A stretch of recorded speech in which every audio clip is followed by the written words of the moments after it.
continue. Okay. Okay, it says it's recording on my computer. Yes, Good. I see it. Okay. It's asking me to agree to it. All right, here we go. Okay. Yes, hang on, let me agree as well. Okay, then I will open the meeting. Good afternoon. My name is Joe Paulo. This is the Charter Revision Commission Group 1 special meeting on February 25th, 2026. And I'd like to call the roll. Commissioner LaBrisse, Here, Commissioner Jameson, I'm present. Commissioner Case, absent. and I'm Joe Paulo. I'm present. So we have 3 members present. We have a quorum. We can proceed. The next item on the agenda is the minutes from our February 18th meeting. And does anybody have any comments on the minutes? Yeah, I just had a few, and they're all typos. So Oh, under wow. item 2, I think the last sentence of the first paragraph, the motion was approved unanimously. I think you just left off the W. Okay. And then number 4, item 4, first paragraph, second line. My name is spelled Jameson. You are correct, and I apologize for that. Oh, don't worry about that. And then number 6, second to last line, the motion was approved. The W was missing again. Okay.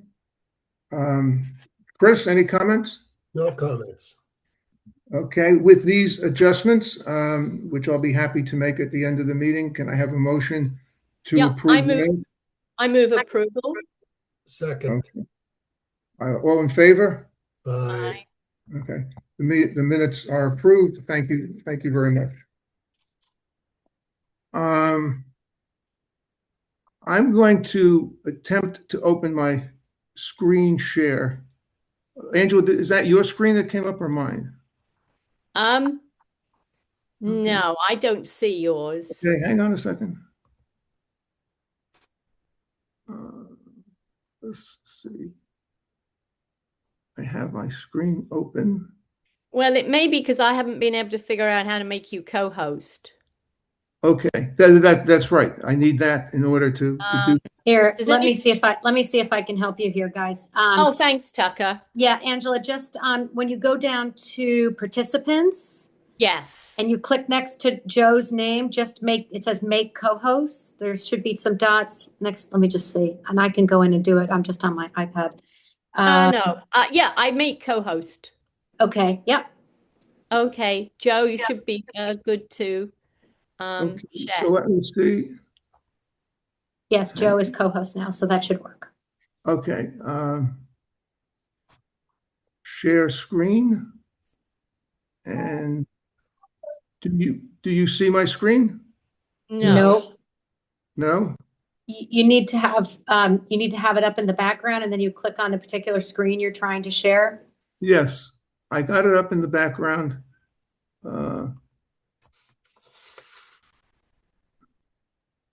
There you go. It's coming. Is it up? It's on its way. But all I see is a black screen. Okay. Do you want me to If that facilitates things, I'm comfortable with that. Yeah. How do we get rid of what maybe we don't need to? Hit stop share. If you hit stop share, Joe, that red button in the middle of the screen where it says stop share. Right. There you go. Okay. And now I'm going to see if we can't. There you go. Beautiful. Okay. Let me just, can you enlarge it? Can you make it a little bigger? Let's see. Upper right should be the icon, the extreme upper right. All the way to the right. That should be it. No, it's the double page there. The double page, right? Double page in the extreme, I mean, extreme right. I mean, you Extreme can get rid of the part of seeing the participants if you want. I like to have the participants down the side, which is what I'm Okay, saying. then we'll go with this. Okay. Okay, that's a little bigger though. Oh, where's the screen gone now? No, we see it. No, Oh, looks fine. Yeah. Andrew. okay. Well, I don't have mine up, so Okay. If we go to the well, next, the problem is I can't see the screen now. I don't know what I did. Are you on a computer or on an iPad? I'm on a computer. I don't know if- Okay. You might have double screened it. Okay. You know what? You're scrolling right over it. It's interesting that you don't see it because I see your, Yeah. if you go up to the extreme upper right, extreme, right there, yeah, just the a two little more to the overlap right, pieces of paper, sort just of. a little bit more to the right. Now you're going to the left, just a little bit more to the right. Oh, The other oh, look, one, this is my right. This is my right. I'm going. Where you Look see to the two boxes over each other, Angela? extreme Yeah. corner. Yeah, right there, right there. You just touched it. Okay, well, that's not what I'm seeing. I see Okay. my screen. So, Okay. Well, then perhaps if you give me back the control, I'll attempt to do it again from my you screen. know what? I'm stop sharing and I'll try one more time, okay? Okay. Okay. That's Now you good. got it. I'm not going to try and make it any bigger. Sorry. Okay, I can live with this. Can we go to the next slide? Sure. As you know, the P&Z Planning and Zoning Commission has provided a lot of information to the Charter Revision Commission in our larger group. And we've also had a lot of input that's come to us from dozens of towns officials. I don't know the exact count, but I would guess it might be 20, 30, or 40. We've received letters. We've received a letter from P&Z, emails. We have some early data from the survey. And we've collected our own research, which some of it, which we're going to talk about today. And we've had one recusal of Commissioner Jameson on the 20th. Next slide, please.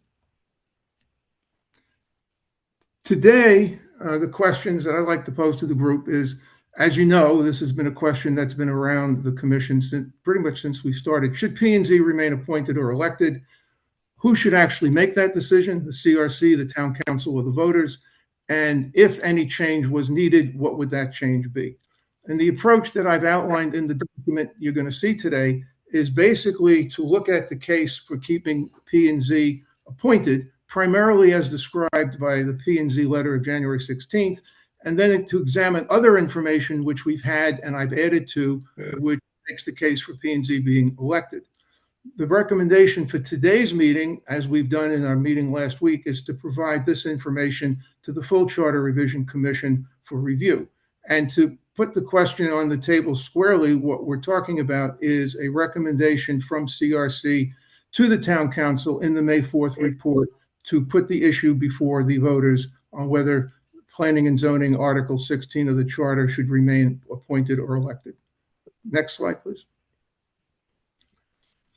This chart was provided by me in December, and it basically shows, it's in the public record, it shows that we have 36 land use official decision makers in 5 departments that are 100% appointed. And the town of New Canaan has about 15,000 residents, voters that own about 87% of the $10 billion grand list, and there's no representation or recourse in the land use decision process for these residents and voters. In contrast, the Board of Finance and the financial decisions that are made in the town, primarily around the $181 million budget, is a mixed decision process. Penny Young from the town council pointed this out when she spoke last week, and she said you have the Board of Selectmen that are elected, the Board of Finance that's appointed, and then the town council that's elected. So the process has a lot of balance to it. Next slide, please. When we look at the letter that the Planning and Zoning Commission provided, and they said they had 4 main points, I've excerpted part of that letter here just for brevity to work with. It in no way diminishes what they provided, but this at least gives us something to work with.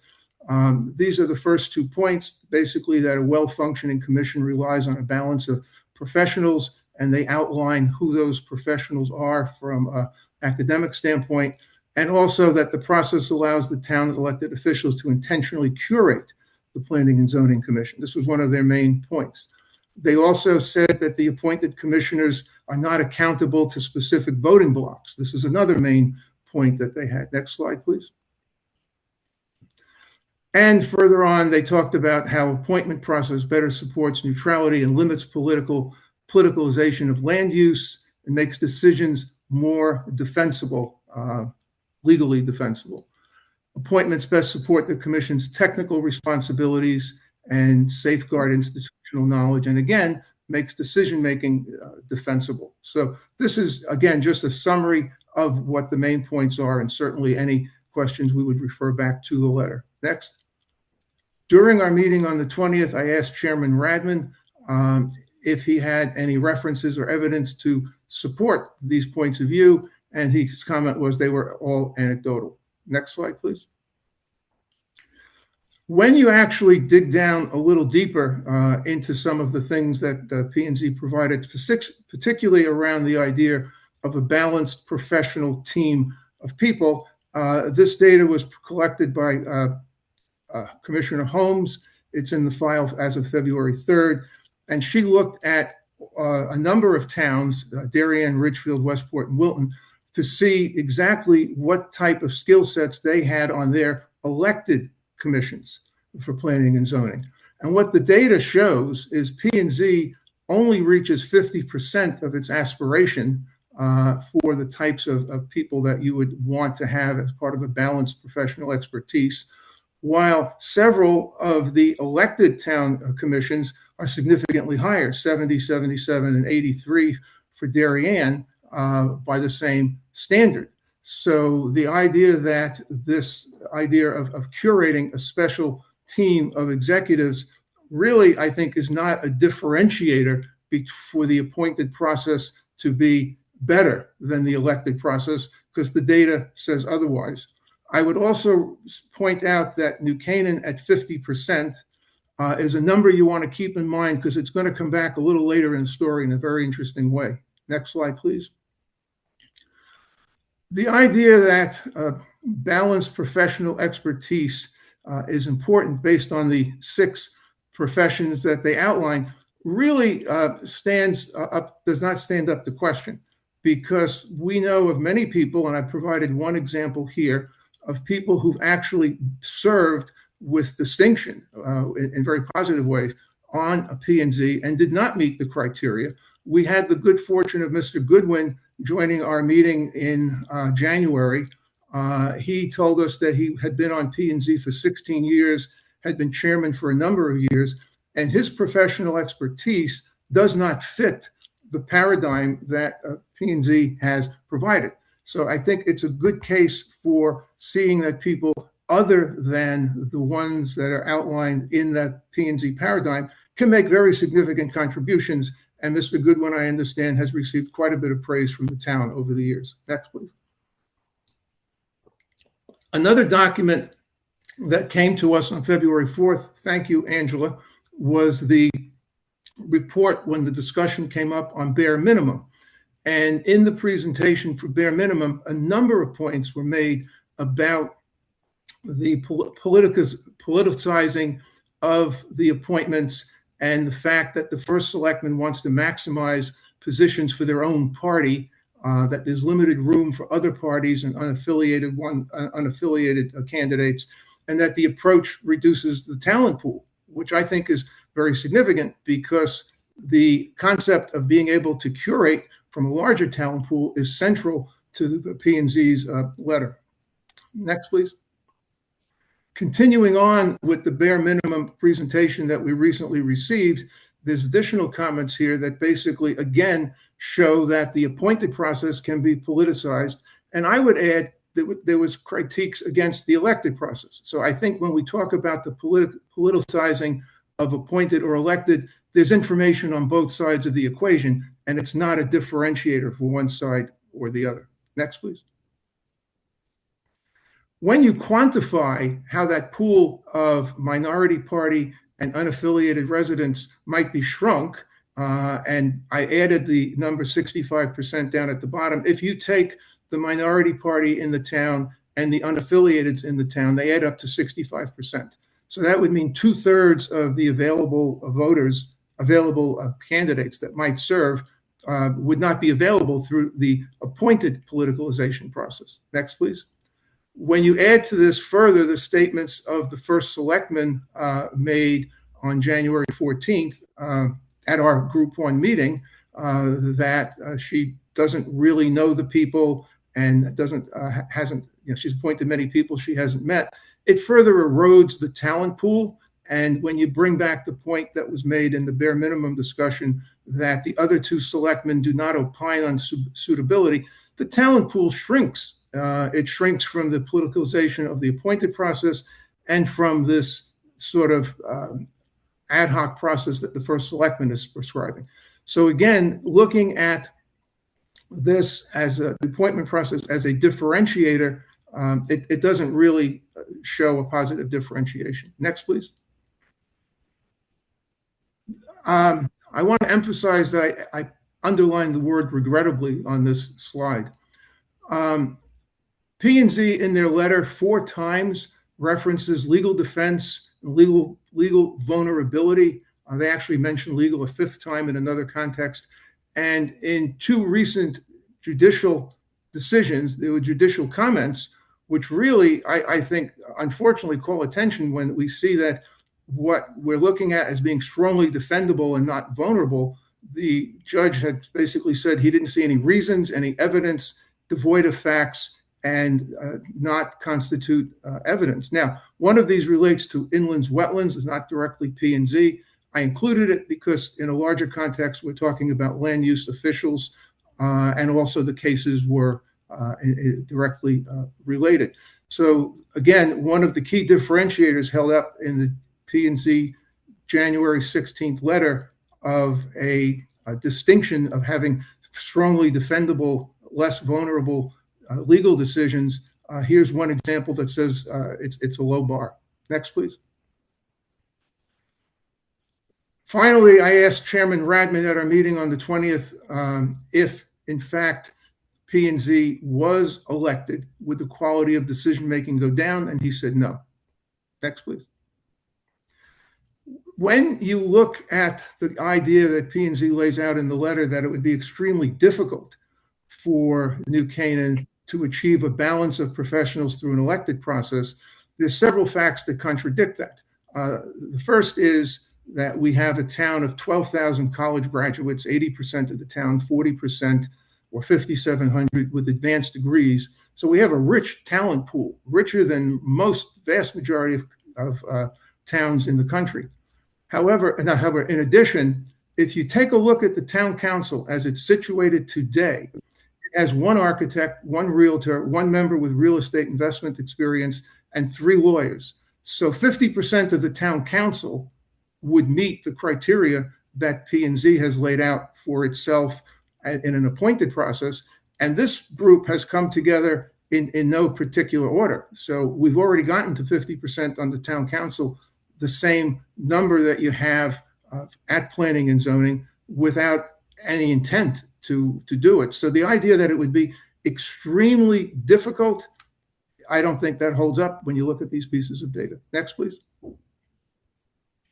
When you take an external perspective, again, this was put in a chart that was provided in early December by me, and you look at the towns in Fairfield County with 2 criteria. One is, do they elect or appoint planning and zoning? And the other, actually 3 criteria, their population and their percent owner occupancy. The fact that we've got 17 towns that are functioning and seem to be functioning well, and Richfield recently converted Planning and Zoning Commission from appointed to elected. Chairman Radman noted that when he was speaking at our meeting on the 20th.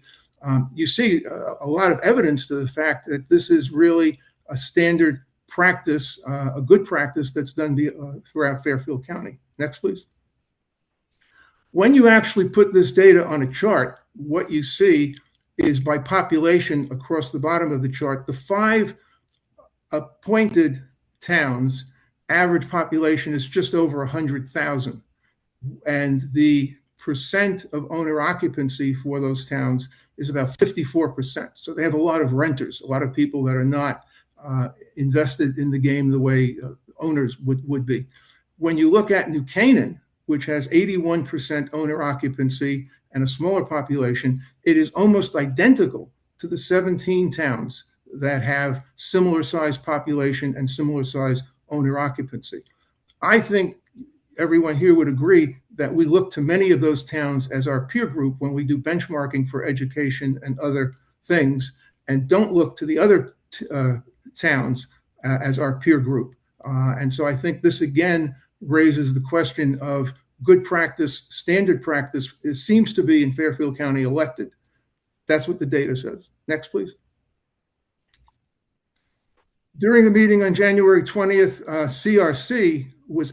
Planning and Zoning asked the Charter Revision Commission, what would be the benefits if we actually changed?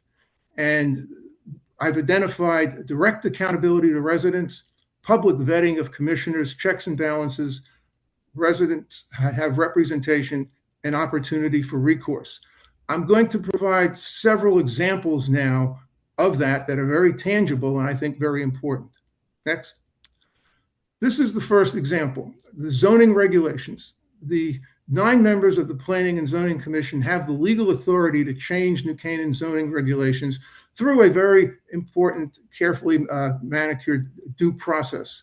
But there's no checks, no balances. The town council has no authority to change it.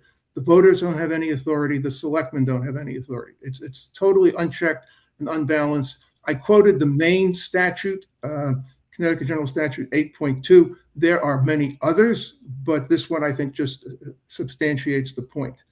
If you look at the town website, as recently as yesterday, where I picked this quote up, the town planning and zoning is actively involved in a multi-year process to comprehensively review and update the town's zoning regulations. An elected process for P&Z commissioners would provide direct accountability to the residents, provide some public vetting of the commissioners, provide some checks and balances for the residents, and give them opportunities for recourse. None of that is available now. And that's why this would be a very significant benefit if we moved from appointed to elected. Next, please. Here's the second example. This comes directly from the POCD. I made this point when we met with P&Z, and it's really worth seeing now with a little more magnification. The Plan of Conservation and Development, page 59, talks about, I'll call it green topics, green energies, and in particular highlights wind and geothermal.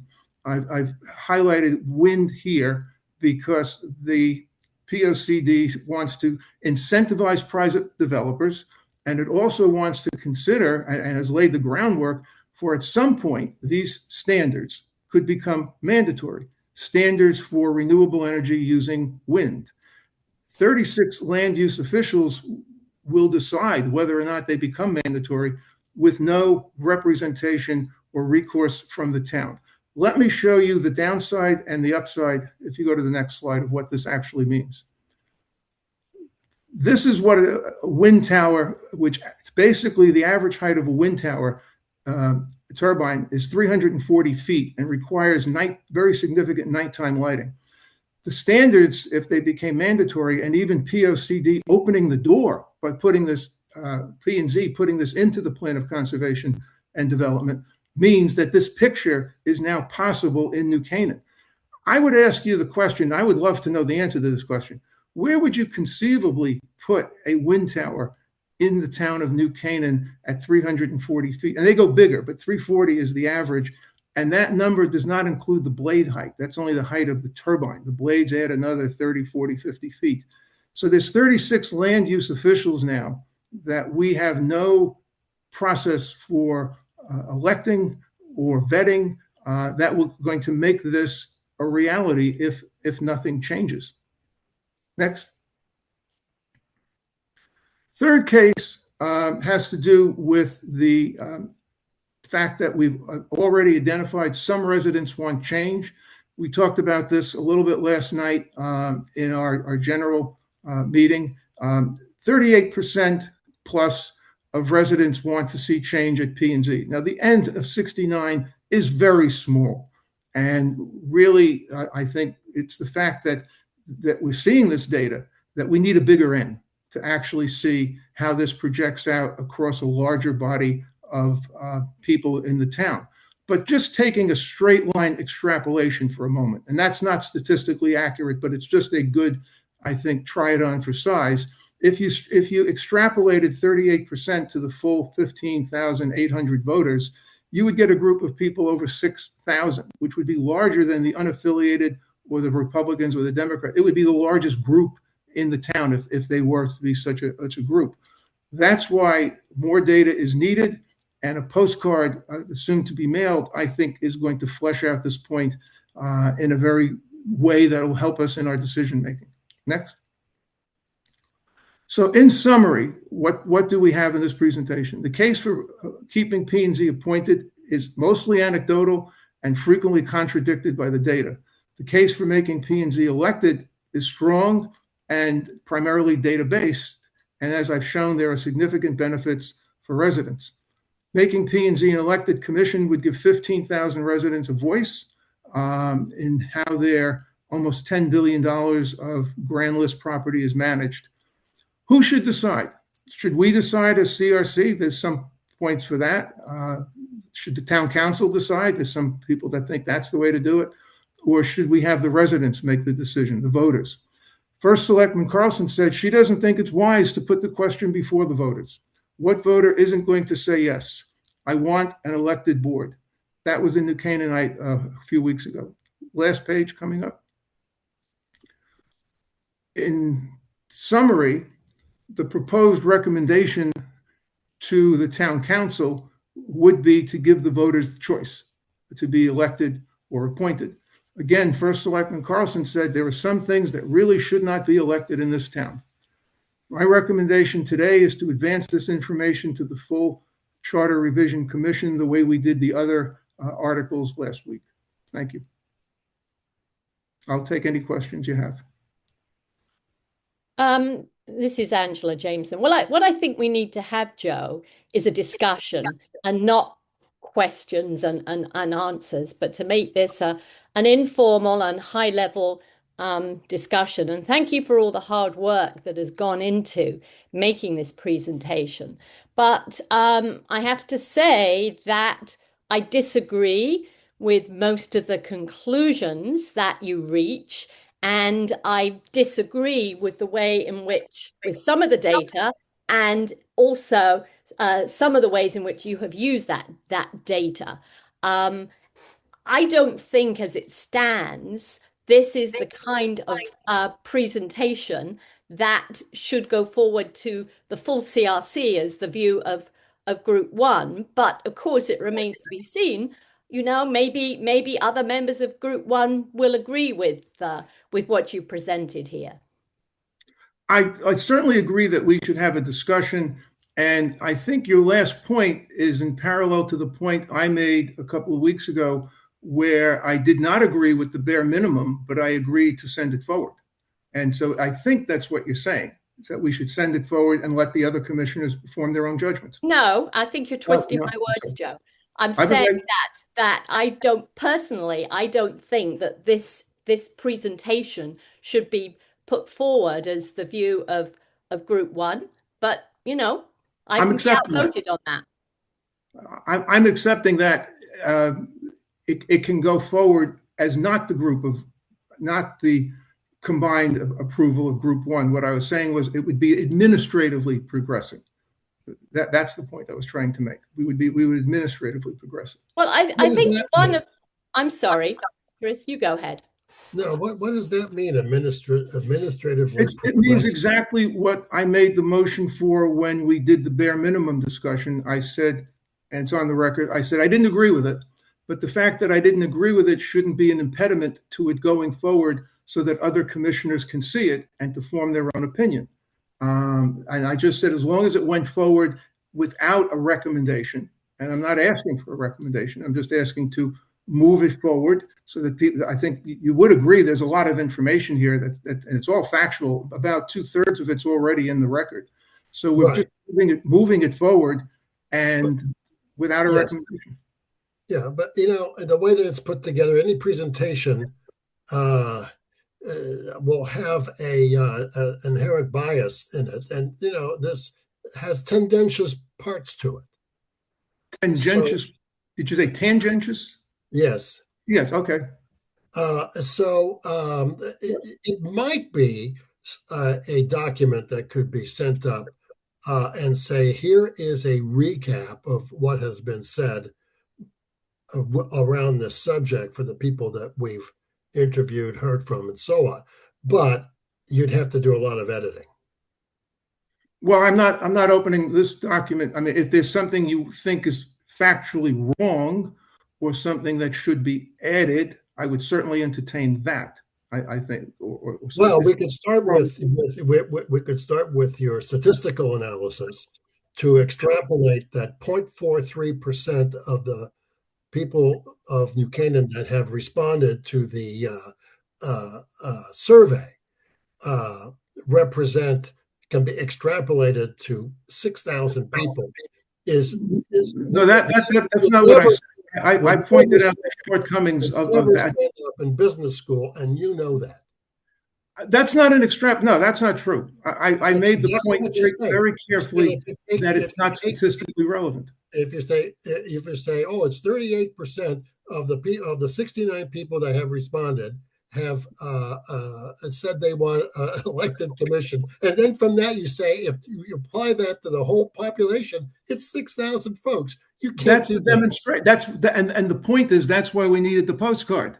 That's the point. The point is I'll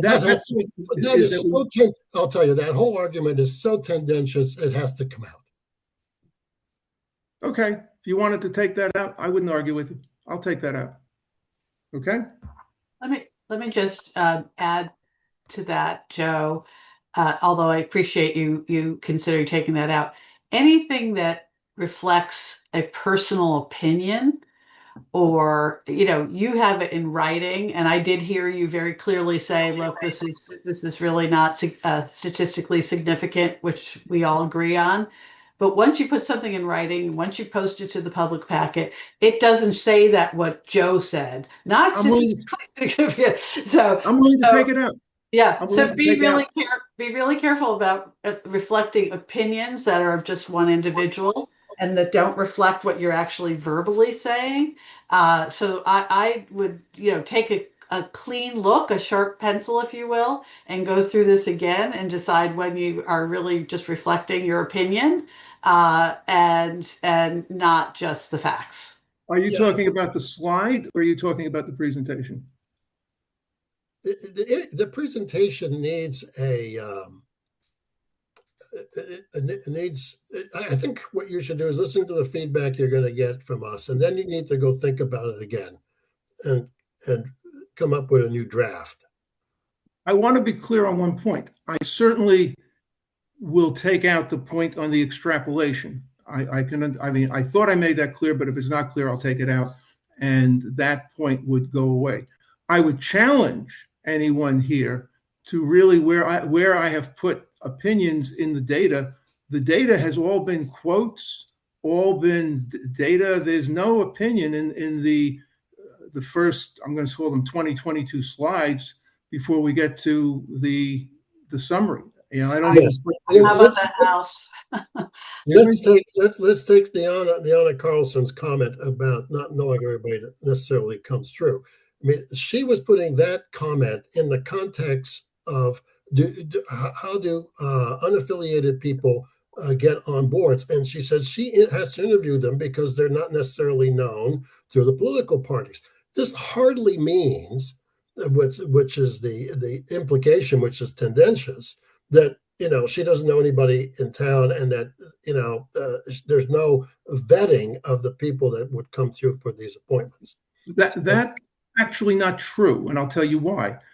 We were having a meeting that Deanna intruded on and shouted those comments out into our meeting. So the conversation, the context was a discussion among us, not a discussion with her. Joe, I would just like to say that we encourage the public, members of town hall, elected, appointed officials to join our meetings. And I think that if the first selectman has something she would like to say, we certainly should make time for that. I want to hear, no, I haven't finished. I want to hear the opinions of people who are actually in town government, doing it and living it day by day and dealing with the challenges that come up on a daily basis. And I think that to imply that she should not have spoken is just wrong. For some reason, there was a technical blackout on much of what you said, but I think I got the gist of it. The meeting I'm sorry, did everybody else have a technical blackout? No. No, okay, it must have been on my end. No. But I understand. Why don't you repeat your comments, Angela? Please I'm sorry? repeat. So that way there's no technical blackout. Okay. Okay, please do.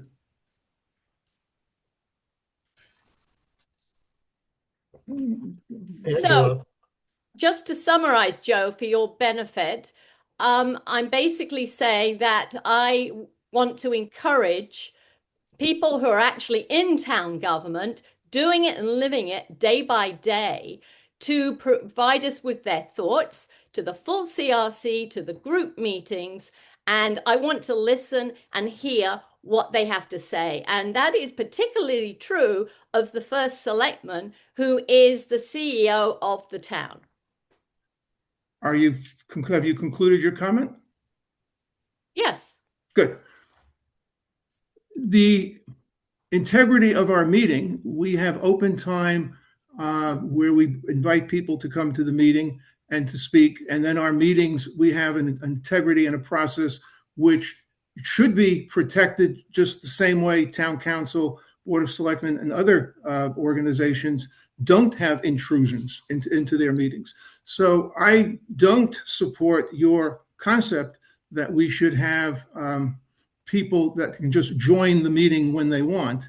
And even when we had the town clerk, if you remember, I was chairing that meeting and I asked if it was acceptable to us, and we agreed, we made an exception, but that was just an exception. Our meetings should not be violated or influenced by the bias of or the point of view of the first selectman during the meeting. If she wants to come and speak and give us interview input, that's certainly welcome, and we'll schedule time to do it. But interrupting the meeting in due course, which is what happened, and you can go back to the record and look at it. So she wasn't speaking within the context of our discussion. It was just blurted out. So well then the argument would be, why are you quoting her if she was just blurting out? You have to remember that when that comment was made, there was a discussion going on about whether or not unaffiliated residents of the town could be serve in the government, and it was the way the conversation at our meeting was going suggested that was not possible. And I think Deanna said, no, that's not true. She intruded on our meeting. It's that simple. All right, but then remove those comments from her because she wasn't officially there. Well, she was officially there. She Well, officially came in, and the record will show her comments. I can't remove her. You can't say, oh, if you're considering this like a hot mic thing, I would think that's inappropriate. It wasn't a hot mic. Everyone knew she was on the recording. I'm well, sorry, look, she Joe, made I think we're just going to have to agree to disagree here. Okay. And I think that this particular issue this one is an example of how you have taken various pieces of information out of context and used them to support your argument. And that's what people do when they make arguments. We all get that. But if we're trying to produce something that will go to the full CRC, I believe it has to reflect the points of view of the group as a whole and not just one particular individual, which is what this presentation does. When I made the motion to advance the bare minimum document, I made it clear that I didn't support that, but that I was willing to advance the document on the basis that it was a substantial document on a substantial subject. And even though I didn't agree, and you can go check the record, we agreed to send it forward, but not as a recommendation of Group 1. I made that motion, and you guys agreed to it. So I'm asking for the same treatment now on this document. Why would we treat this document different? I can respect that you don't agree with it. Because there was more unanimity on the issue of the representation than there is on this. I mean, so far, you don't have a majority of this subgroup supporting this. We're missing a commissioner today. That's right. So the best you're going to get is 50-50. Right. So if we had that commissioner here, it might be 50-50. But again, there was no vote on the majority. I made the motion. You suggested I made the motion, and I said to advance it administratively, so for the benefit of everyone to see it, which we did. Now we have a similar situation. I respect that you don't agree with. Well, I disagree that the two situations are similar, but I would say you had the right to put forward a motion to phrase it how you wanted to, and I'm glad that you were able to do that. But I am not prepared to put forward a similar motion in relation to this presentation. Right. Well, there's no reason, since it's now part of the public packet, that I can't, as an individual, send it to the members of the CRC and say this was something we discussed at our meeting. That would be a true statement, and it is in the public packet. Well, it's in the public packet, so any member of the CRC can see it. And right. So we advance it. I will send it to the other members of the CRC. Well, what this says, this public packet business is a dangerous thing, because anybody can say anything, stick it up there, and now it's part of the public record. I don't make the rules on the public packet. But we want to be, a FOIA is a two-sided sword, and one has to be very careful with it. That said, there's another thing that I want to try to correct here. Well, can we stop on the two-sided? Okay. Can we stay on that point for a moment? The two-sided sword. Can we just stay on that? I think we could agree it was presented at the Group 1 meeting. I mean, that I think would be fact, and it's in the public packet, not because I wanted it in the public packet, but because I'm required to put it in the public packet. I have no choice. I must put it in the public packet. So I put it in ahead. It was my plan to give it to you in hard copy and then submit it to the public packet. But because of the Zoom call, I submitted it. So it's A, part of the record because we discussed it. B, it's in the public packet. Having said, it's in the water supply now. So, there it is. Well, that I think is pejorative to the presentation to say it's in the water supply. If you analyze the water, that's part of it. I'm not sure I understand. Go ahead. So there, I think the other thing we need to be a little bit careful with is the data that we've received so far through the public comments and the data that's returned back from the survey. A lot of that that we've received is from activist groups. That's what you categorized it as. Yeah, they're single issue activists, and so we need to be very careful about that. I mean, people that have sued the town, people that have an issue with a particular decision, and they want us, the Constitutional Convention, to redress their problem by changing the entire political structure of the town. And there's no reason to do that, just because I've agreed to take that out.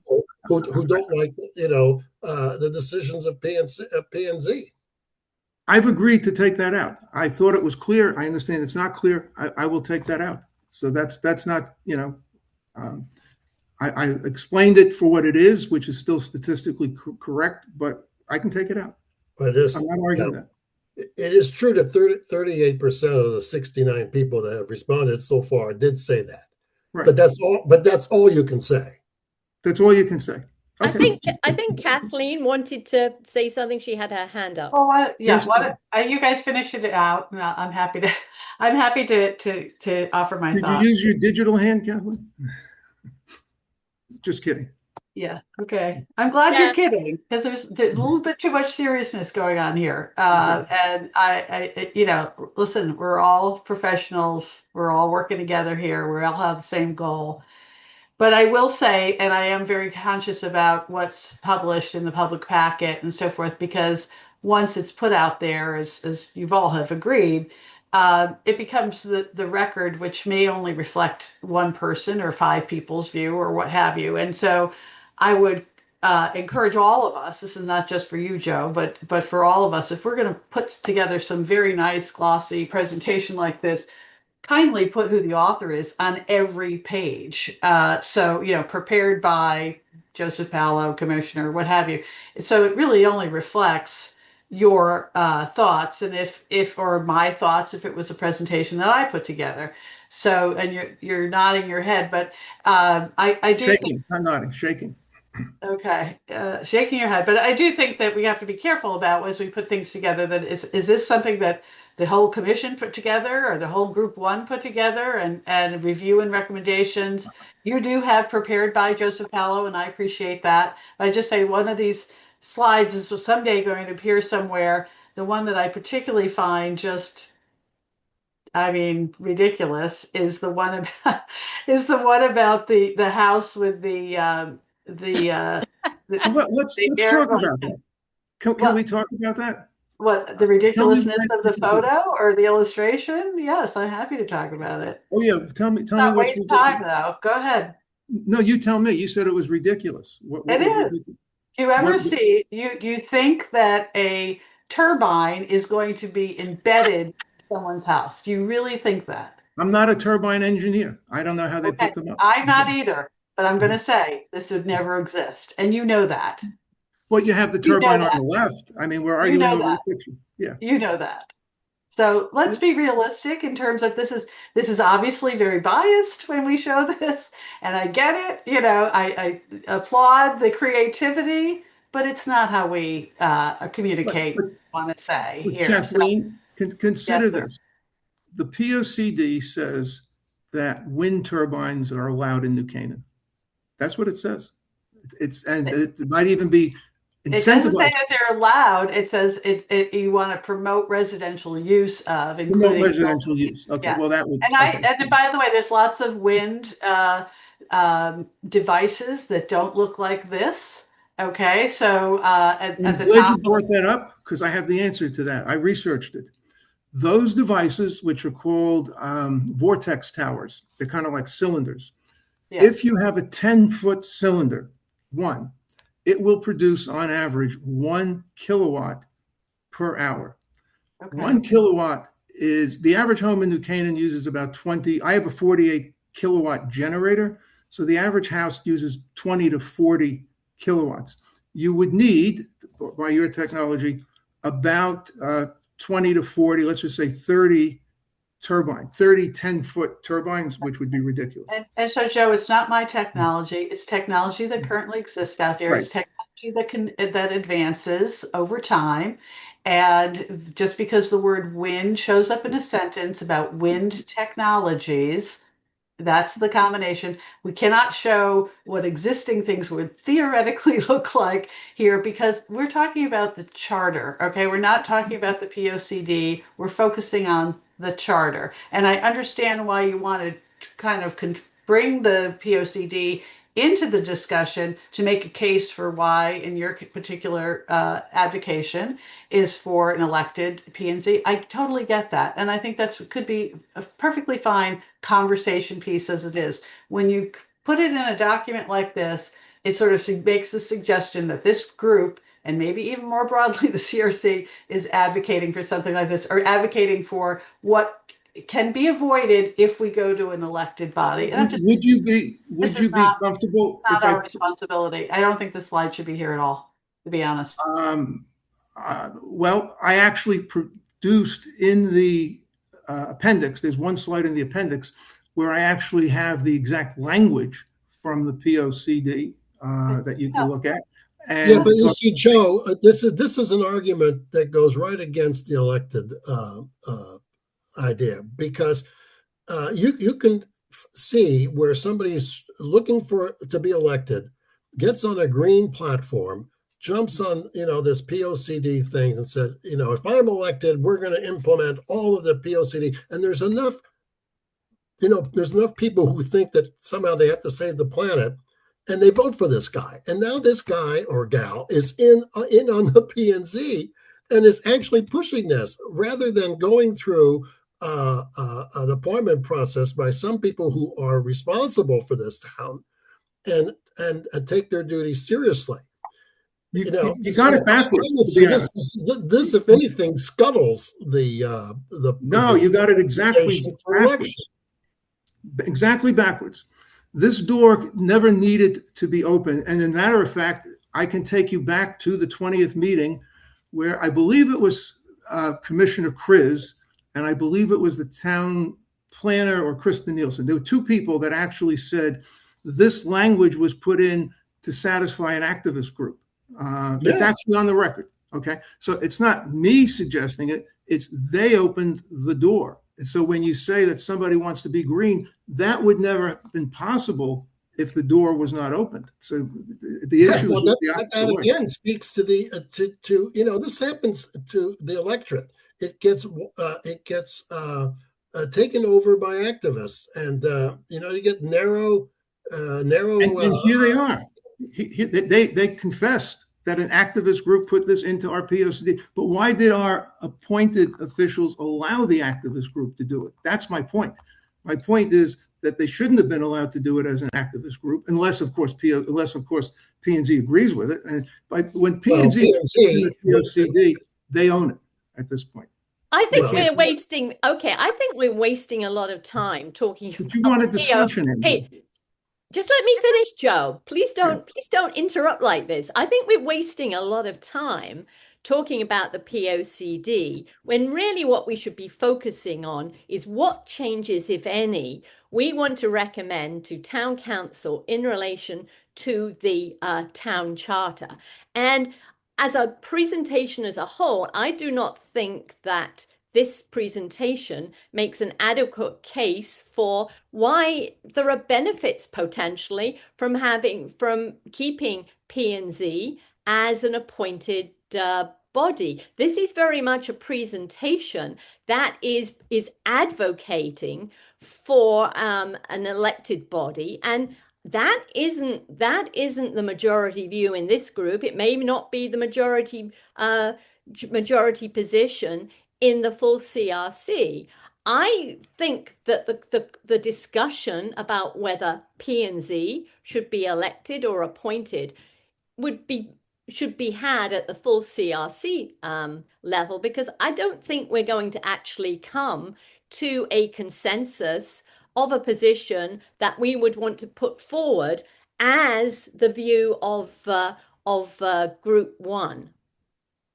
All right, my turn.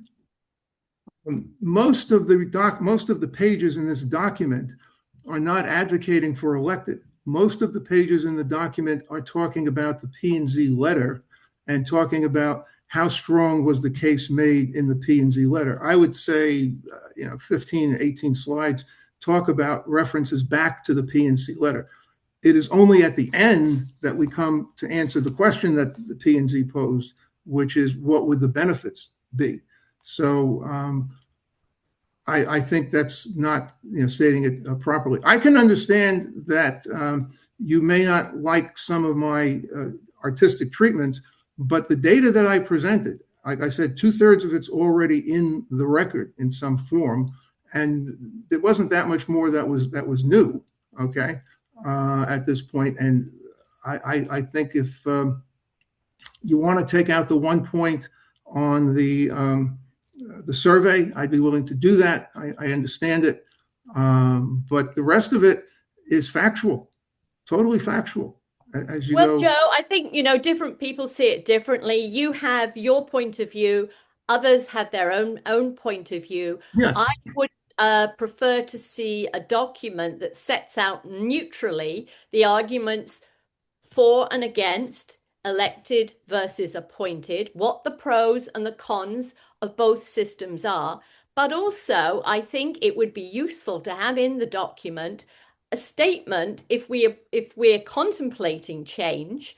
What is the problem we're trying to fix here?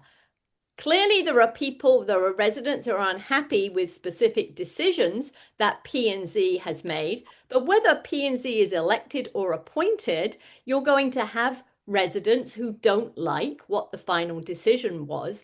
And I don't think we have even considered some of the issues that have arisen in other towns where there are elected P&Z commissions, namely that business gets held up as you get close to election time, that there isn't a lot of great appetite amongst residents to run for P&Z. People don't stay on it very long to build up any real expertise, for example. My turn. I think Chris has his hand up, actually. Oh, I'm sorry. I apologize. Chris, let Chris speak. Yeah, thank you. I actually had gone through the document and had some ideas as to some changes we could make to the Article 16, and I wonder when we're going to get around to talk about that. Article 16, what are you referring to? Well, Article 16 is right, okay. I want to respond to Angela's comment. It is untrue in any context that I made any criticism of any P&Z decision. I did not bring up anything here that criticizes P&Z, and the case for appointed was represented by the letter and the meeting comments that P&Z provided in their about 1 hour presentation to the CRC. So the case for appointed exists. It exists in their presentation, it exists in their letter, and I merely highlighted a few of their points and then showed the shortcomings, if you will, and presented something on the other side. There is no body of 12 people that we can bring in that would write a corresponding letter saying the case for elected, because there is no other type of P&Z body. So I really think it is unfair to characterize that I made any comments about P&Z's decisions on Pacific cases. That's just absolutely untrue. Well, Therefore, look, I'm sorry. Okay, go ahead. So we've spent, the better part of an hour discussing the presentation. It seems pretty clear that there isn't a meeting of minds here. So I would like to support Chris's suggestion that we actually look at the text of the town charter and talk about how, if at all, we would propose altering that language, because that is something that we're going to need to present to the full CRC. Well, in response to your question, the way we have operated so far, we've had a point person on each issue. For example, last week, Commissioner Labris said that he had no changes to the town council. I accepted that and we moved on. I have no changes to P&Z beyond the one that I've shown you here today. I have this one. I know there's been some discussion about term limits. I thought we resolved that in a term limit discussion of not to do something on term limits.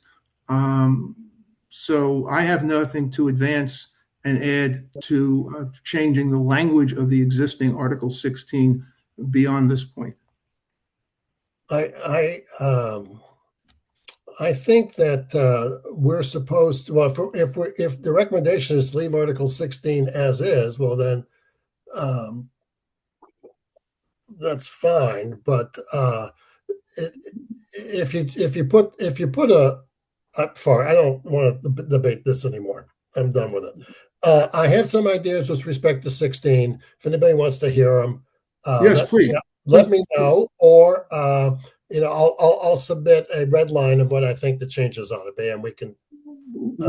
I think now would be the time to get other ideas regarding 16, other than elected and appointed. So whatever changes you have, I'd be happy to hear them. Okay, so so in the town New Canaan, so the state of Connecticut provides for planning and zoning separately under the general statutes. The zoning is chapter 124, the planning is 126, and the statutes are rather clear that the planning or zoning commission, and they can be combined. It's up to the town and their charters. So you can have a planning and a zoning commission, or you can decide to have a planning and planning and zoning commission is one unit, which which is the way it's currently written in New Canaan, and that, so there is also, so because of that, there are some questions about voting powers of ex officio members and the voting powers of ex officio members. So it turns out that the zoning is more restrictive on ex officio members than the planning. But towns get around that by, in their charters, saying that certain officials can be ex officio members, but they have no vote. So it looks like the way that our town has written it is incorrect in the sense that because we stay here in the first, well, no, that's been removed. So the way it's set up now is correct, that the first selectman and the engineer can be members of the planning and zoning commission, but they'll have no votes, and that avoids the statutory problems of deciding if they're discussing a planning or a zoning section. As we go along in here, though, in the appointment of the officers, in the terms of office,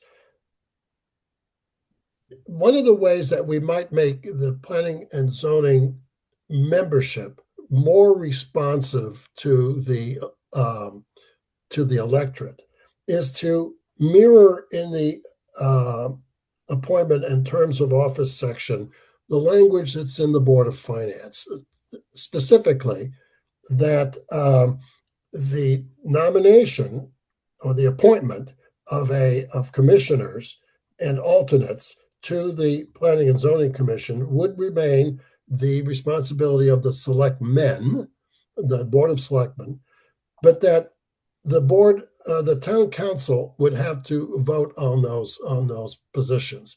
So now you'd have some oversight on there. Once they're on there, because of the state statutes, they're there, and their decisions cannot be, the town officials cannot influence the decisions of planning and zoning. But at least getting on there, you would have a chance to have another elected body have a say on who sits on that. So that might be a useful addition to the appointment process. There were some discussions in the general CRC meeting about whether or not it would be wise or advisable to separate planning from zoning. That might be something worth debating, but it seems like in the past, the town has deliberately chosen to have one commission and put it together and have it do both function, which is certainly permissible under state statute. So unless there's a really good argument for separating the two and having two different commissions, I would continue to just keep them as one unit. Chris, can I just ask you a question on that? Yeah. Do we have a sense for the amount of time the current commission spends on the planning portion versus the zoning portion? Oh, it's huge on the zoning. On the zoning, yeah. Yeah, So yeah. how much do you actually save by or are we not doing enough planning, I guess is the question. I'm afraid that the planning commission could end up having nothing to do. it would have to deal with the POCD from time to time, and then whatever it does, it would have to go to zoning anyway for approval, and it would have to. It would be going around hat in hand to inland wetlands, to zoning, to the DPW department. I mean, this way at least it has a seat at a table that has some substance, and when P&Z speaks, people listen. So yeah, it may be a 20th percentile of their work, but it's not bad to have it where it is. That's my read of it, but maybe others have different views. So I'd just like to kind of add some thoughts here. I mean, P&Z is sort of reviewing its own operations through the review of zoning, and nobody knows what's going to come out of that. So I think it would behoove us to actually allow some flexibility in the charter for a change in the way in which P&Z operates, maybe as a separate planning and zoning commission. That's one possibility. The other is that the town would just have to, reopen the charter if that is the way that things were going. But I would also want to say, and that sort of echoes really what Chris is saying here, in my experience, my observation of having been watching appointed boards and commissions for many, many years is that the ones that don't work so well are the ones that don't have much to do or don't have clear responsibilities. If you've got a clear responsibility, everybody focuses on that and gets the job done. So creating a separate planning commission may end up with them not having much to do, finding it might be hard to recruit and keep people who are interested because they don't feel that they're achieving much. I think it would, it could provoke a host of issues. But having said that, maybe we need to provide some flexibility for the town on what the future structure of P&Z looks like. Right.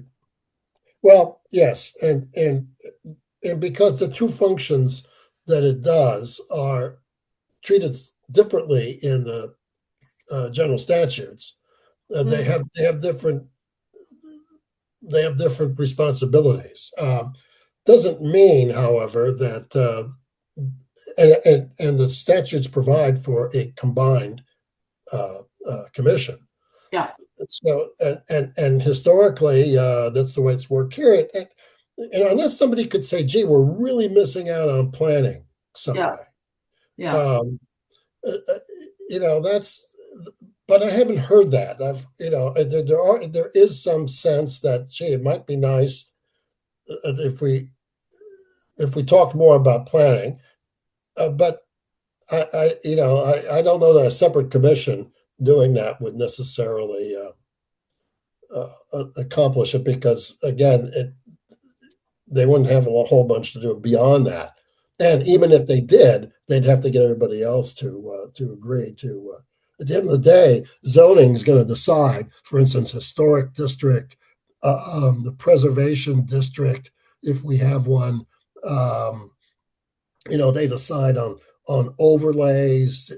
When they did the library, for instance, the library consisted of two completely different plots of land. One was commercial A, and the other was residential, and they were completely different zoning rules.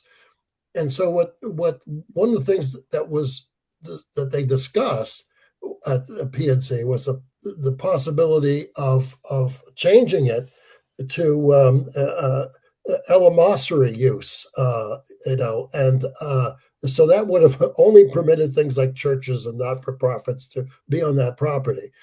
At the end of the day, that was deemed as restrictive, and so what they did is they did this overlay on public. They put a public use overlay on it, with the idea that, maybe at some point later on things change. And so it worked, but it worked because, you had to give a lot of thought to what was going on the ground underneath. And so there's a lot of situations like that go on. Do you want to draft language for these 2 points? One on separating P&Z and one on making the town council have an appointment review Well, process? I don't want to separate P&Z. I think it operates Okay. just fine the way it is. But, So, okay, adding the language which is in the Board of Finance about requiring a town council vote, and it's just a cut and paste exercise. Can I just suggest that bringing town council into this would potentially delay yet further an already lengthy process for appointments? Well, why is that? Why would it be? Why is it length? Why would it be any lengthier to appoint a P&Z commissioner as to appoint a Board of Finance member? Well, just from the point of view of, candidate X has to be approved by the Board of Selectmen, then it has to go on the agenda of town council. So, you're waiting at least for the next town council meeting. I think what you're saying is that it's not proven to be a problem for the Board of Finance. Yeah, because basically what happens is the new Board of Finance members are appointed in November, and then they go before the town council meeting in December, and the whole process is done by the end of the year. So it's rather quick. In the case of P&Z, people resign during the course of a year. So, there isn't a seasonal cycle to this necessarily. Well, that's also people quit from Board of Finance, and they're replaced. The political parties put people forward. People raise their hands at the town at the board, first selectman's office. Decisions are made, and people are appointed pretty quickly. But there is not a long period of vacancy at the Board of Finance, and I would think this is such an important commission, P&Z, that it's going to get moved along. I can't imagine that town council would delay an appointment. I mean, what it would do is ask questions. What's your view on this? What's your views on that? But when I go before the town council for reappointment to the Board of Finance, people ask me all kinds of questions, and so that's fair. That's a fair process. One of our there's a member of the public, which is actually also a CRC member, who has her hand up. So maybe we should let her speak. Sorry, I didn't know what etiquette says. I normally have gone to only a few other people's meetings, but I just wanted to point out to you in the chat, there is a great where I did the term limits research, OLR research report, which is provided by the state. They issue sort of opinions and perspectives and have done the research based on the statutes. And so I've just put into the chat for you from 1999, the difference between planning and zoning commission. And it talks about the different functions of each. So just as an FYI. Well, thank you. Yes, that's right out of the CGC.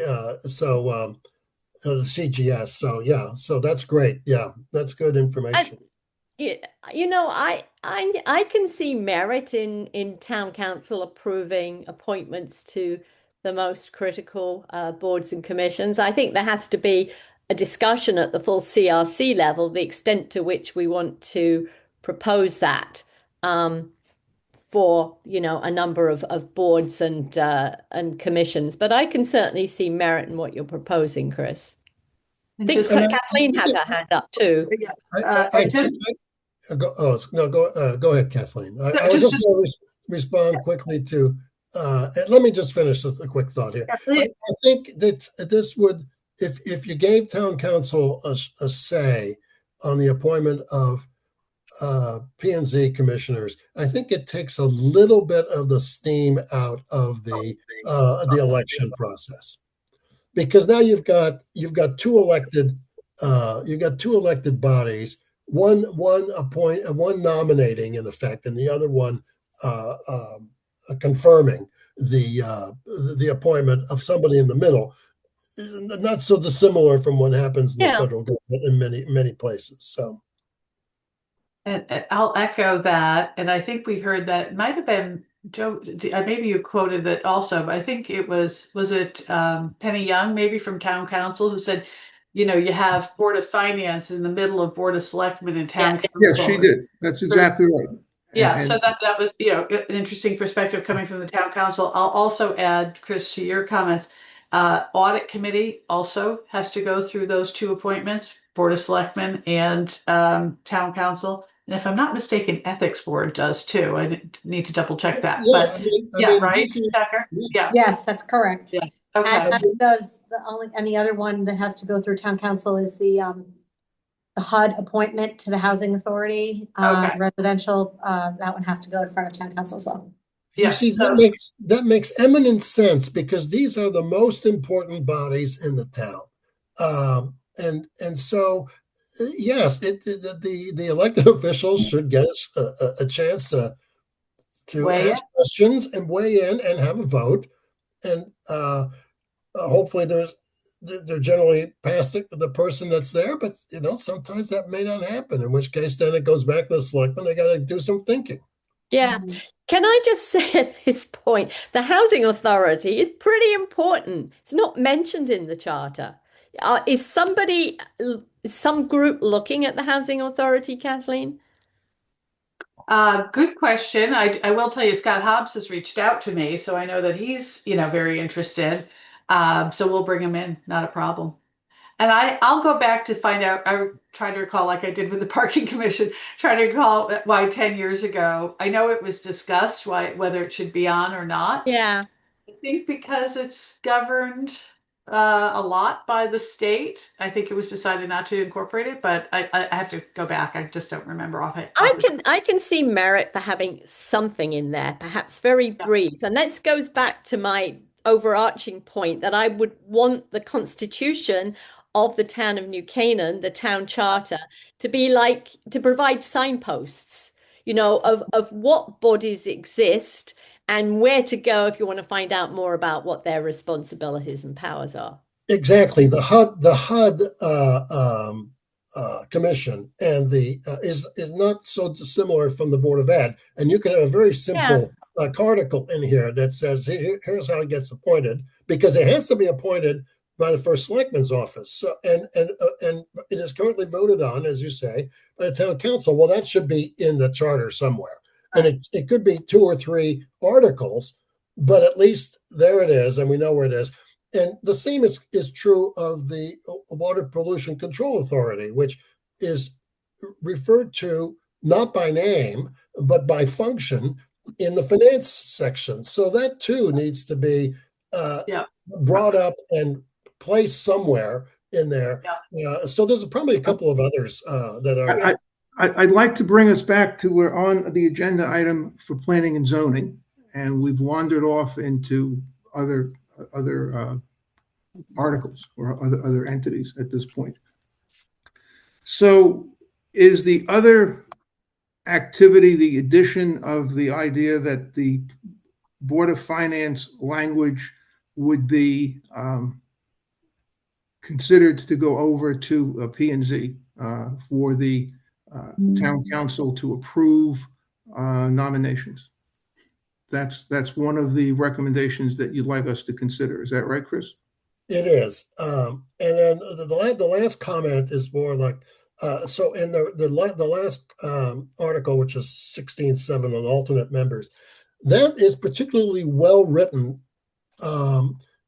If one of the issues that we have heard is that alternate members don't feel like they're getting a rotation when there's an absence. And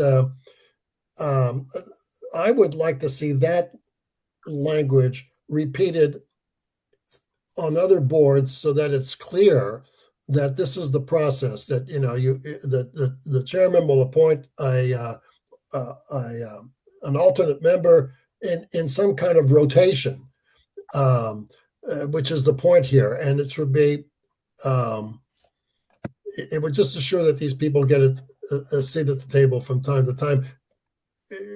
For any commission that or board that has this alternate function. Yeah, I support that. I mean, that would go right to your issue, and to some of the what we've heard from some of the alternates on your commission. Well, yes. I mean, in actual fact, I do keep a firm eye on the rotation and try to implement it, depending on who's around. And the attendance record of regular members is such that the alternate members do get to be seated quite a bit. I mean, clearly, what this language says here is that it kind of overrides the party affiliation. Yeah. Party affiliation is still mentioned in here because you have this language about minority representation. But as far as alternates are concerned, it's a rotation.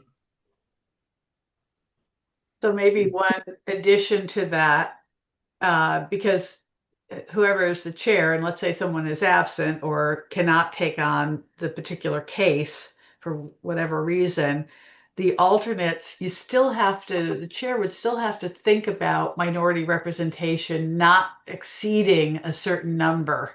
So if you pick the alternates and Tom, Dick, or Harry are all the alternates, and okay, it's Tom's turn because the others have just recently gone on. So we're bringing Tom on, but he's of a certain party that pushes you over whatever the majority requirements are, limitations are. You have to be mindful of that. And that's not stated here, but I'm sure they think about that. But that would that would be an addition in here that you'd have to put down. Shall be nearly as equal number of times as is possible, provided that such seating does not violate the minority representation requirement. And that would be something I would add to this. Yeah. And then we could maybe cut and paste it elsewhere. So I'll add that. If you'd like to provide the red line on that, we'll certainly include it. I will try to take a stab at it. Can I just say, are we absolutely certain that the minority representation rules apply to the seating of alternates on boards and commissions? When you have a vote, yeah, it should. So I mean, if there's no vote, it's just discussion. Okay, but I would think, but if there's a vote involved, you need minority representation. Does anybody disagree with that? Can I add something to that? Please, Tata. Often with Board of Finance, we seat the alternates, and usually we do go with, a Democrat for a Democrat, a Republican for a Republican. However, there have been times when that's not possible. We've had maybe two Republicans who needed to be seated, one for a Democrat and one for Republican, and vice versa. So I think that's a good question as to when the vote comes, let's say we had two Republicans, one was supposed to be a Democrat, how that would affect the vote. Something we probably. Yeah, that happens because, we have three alternates, one Democrat, two Republicans. If the Democrat's not there, and you've got two other vacancies, you do have to do the work, right? And it God forbid it falls on the day that we have to vote on the budget, but it could, and you need to have everybody seated there and everybody have votes. So, I don't know. That's why we should elevate to town council. SEL. I agree. Yep. Yeah, I think the town's council SEL needs to advise on that. I don't think probably that commissions or commission chairs are probably terribly mindful of that minority representation issue.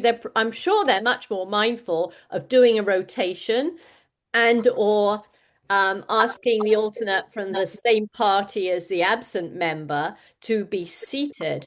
But I have never heard anyone within town hall saying to commission chairs, you've got to be careful here because of the minority representation rule. I'd like to bring us back to the fact that we're still on agenda item 3 on planning and zoning, and I think we've wandered into some other subjects. Well, no, we're discussing Article 16-7.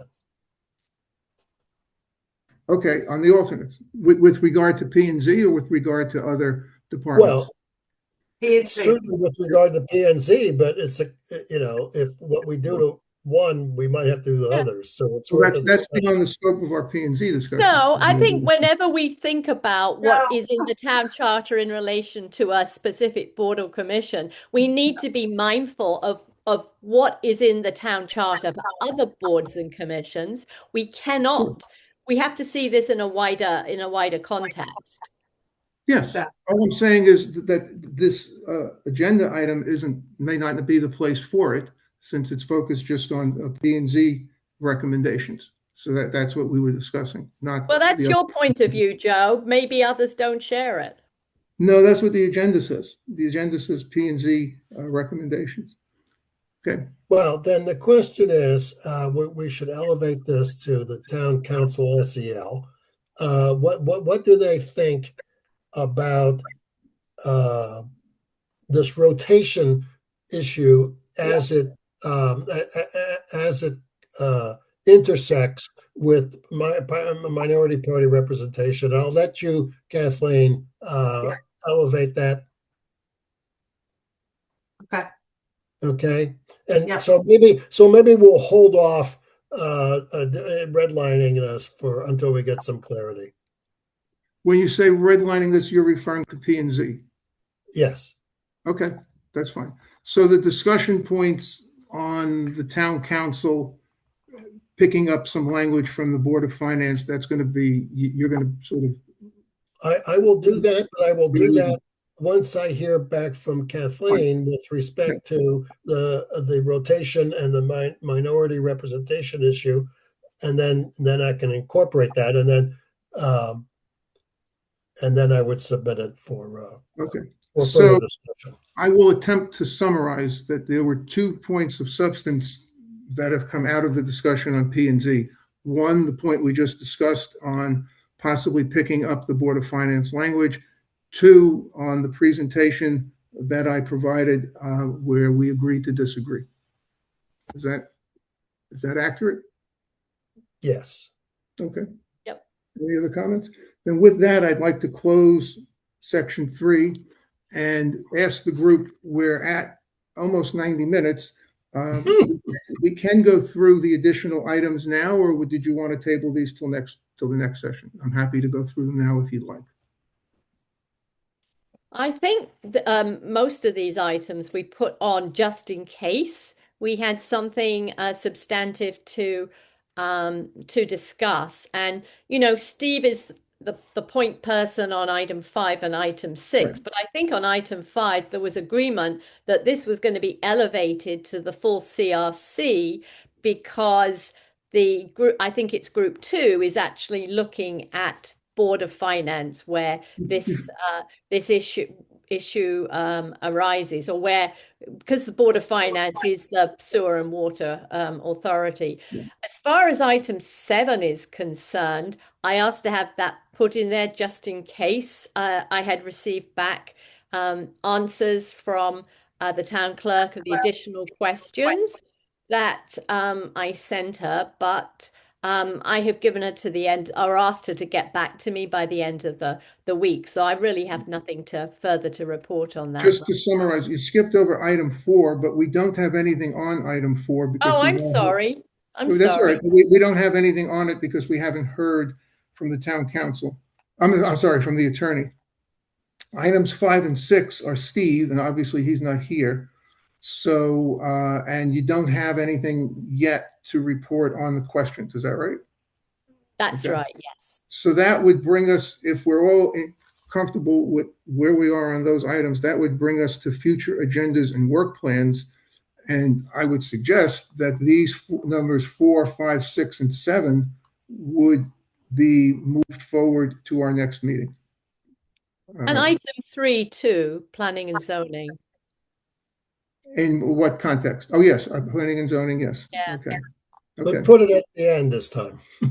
So that Well, I would be offered you that last week. I asked you where you wanted it, if you remember. I said, do you want it? No, we're perfectly right to put planning and zoning at the top of this agenda. But for next week, since we want to get through some of these other ones, we Right. will put it towards the end. Fine. Yeah. so that we can maybe get the other ones first. Hey, Okay. can I ask a quick question, Chair Paulo? Yeah, please do. So one of the things I remember in the conversations that we had with P&Z folks was, you know, the concept of preservation and how do we incorporate that potentially in the charter. And I don't know if this body has talked about it in terms of, whether it fits within this charter under P&Z, but I don't know whether there's been any further discussion on that. Group 3 is bringing in the historic district and the historical review committee for discussions. I think that might be tomorrow. And so, maybe it fits there, but I just want to throw it out there. That was just still an open item, as I recall. Right. The idea of having a preservation committee, a preservation commission was or concept. Yeah. Concept was John Engel's Yes. point, and it was a very good point. It belongs somewhere. The Right. question is, does it belong with the historical, district Yeah. folks as Yeah. part of their mandate, or and probably it does, because then it's there, and then if there's an issue, they've got to go to P&Z and have the P&Z say, well, now does it fit in? Because P&Z's, what they can decide is very circumscribed by the state of Connecticut, by what the statutes say, the general statutes say about, here's how you will decide these cases. It's not free form entry, So, so another group that has responsibility for that, so historic and preservation having some similarity, then they would go to the P&Z and present their case on behalf of their commission. Yep. Okay. Thank you. Yeah, I thought that I was taken with John Engel's suggestion. I'd hate to create a commission that doesn't have very much to do. I would think at first blush that actually the Preservation Commission could also be the HDC and the HRC. But you got to think these things through. Stuff that on the surface sounds like, oh, that's an attractive idea. When you kind of dig down into it, you find there are kind of problems you hadn't thought of. But on the face of it, that's where I think preservation should be. Preservation Commission that also combines the functions of HDC and HRC. But you, Kathleen, you said the HDC, HRC folks are coming in next week, right? This week, yes. It's a perfect question for them. Okay, and I would also just add, and I'm sorry if I'm going off topic, Joe, but I would say a preservation commission, that would start with an ordinance, not the charter. So anything that involves a new commission would be, and our list for recommendations to town council about what needs to be cleaned up on ordinances or added as potential is going to be maybe even bigger than the rest of the charter changes. But I would say if there was a preservation concept and also with our conversations with HRC and historic district, that would be something that the town council would take up as an ordinance. And I guess we would just need to see that there was sufficient flexibility in the town charter for that to happen. You'd first take it up as an ordinance. Yeah. I don't think it can happen before. Okay. Have we come to closure on the preservation point? Yes, sir. Good. I'd like to go back and revisit one point of the meeting that I think is very important, and then we can have any final comments and close. We have not discussed, well, we did discuss agenda for next week. With regard to the presentation that I provided today, there was a point made on the extrapolation, which I agreed with should be clearer, but to be simple, I will take that extrapolation point out of the presentation. It is clear, I think, to all of us that we're not going to agree on this presentation. So when I distribute it, I will to go out of my way to emphasize that it is my work and not the work of Group 1. Is that acceptable to everyone? Why don't you take the house with the turbine sticking out of the roof out too? I think that's a graphic that is not realistic, and you know that. So let's take that out. Well, I will consider it. I may have a different photo that I can put in instead, but the point is, and I asked the question and I would pose it again, is there any conceivable construct in which a 340-foot turbine would be put in New Canaan? Just anywhere you would possibly put it. It's not part of the charter, Joe. It's not part of the charter. Not part of the charter. It's part of the POCD. And that therefore it advocates. There can lie. There can lie. Okay. Okay. So I think have we come to closure on that point? Any other comments? Oh, actually, well, before we close the meeting, I think we should decide who's going to put the notice and the agenda on the website and take the minutes next time. I mean, I'm happy to volunteer because I think it's my turn, but if somebody else wants to do it, Chris is waving his hand. I think he wants to volunteer. No, I'm pointing at you. I am happy to yield the gavel. Okay. Okay. Angela will be the next win. year. So should we we'll make it a hybrid meeting because, the snow's behind us. Right. Yeah. And you have the points we agreed on for next week that we discussed, which was pretty much the picking up of charter. Yeah. P&Z. It would be town seal, sewer and water, parking, town clerk, and then last would be charter.